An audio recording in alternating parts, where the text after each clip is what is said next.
আল্লাহ রাসূল সাল্লাল্লাহু আলাইহি ওয়াসাল্লাম মদিনাকে ভালোবেসেছেন।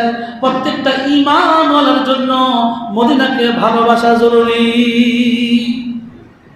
প্রত্যেকটা ঈমানওয়ালার স্বপ্ন থাকা জীবনে একবার হলেও সেই রাসূলের শহর, সেই রাসূলের রওজা মদিনা জিয়ারতে যাব।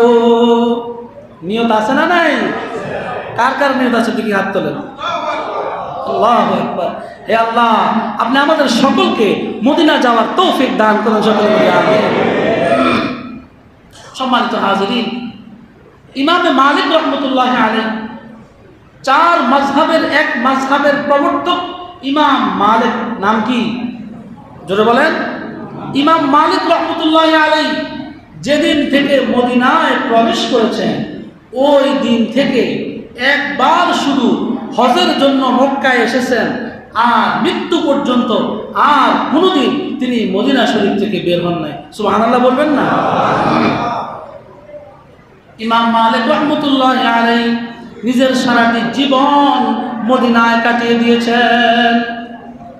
আমাদের যদি সুযোগ হয় একবার হজ করেছি, আবার যদি সুযোগ হয় আরো একবার যাইতে মন চায় কি চায় না?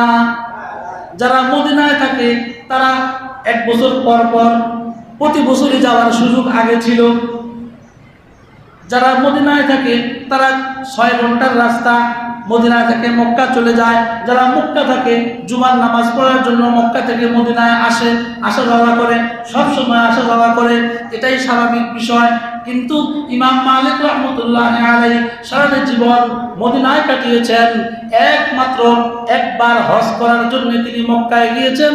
তিনি বলেন, আমার কাছে দ্বিতীয়বার হজ করার চেয়ে মদিনার জমিনে ইন্তেকাল করা শ্রেষ্ঠ। সুবহানাল্লাহ। তিনি বলেন, আমি যদি আবার দ্বিতীয়বার মদিনায় হজ করার জন্য যাই, যদি মক্কায় যাওয়ার কারণে আমার সেখানে কোনো কারণে ইন্তেকাল হয়ে গেল, তাহলে তো আমি মদিনার মাটিতে শুইতে পারবো না। সুতরাং আমার উপরে হজ জীবনে একবার ফরজ, আমি হজটা আদায় করেছি, আর আমার হজের দরকার নাই।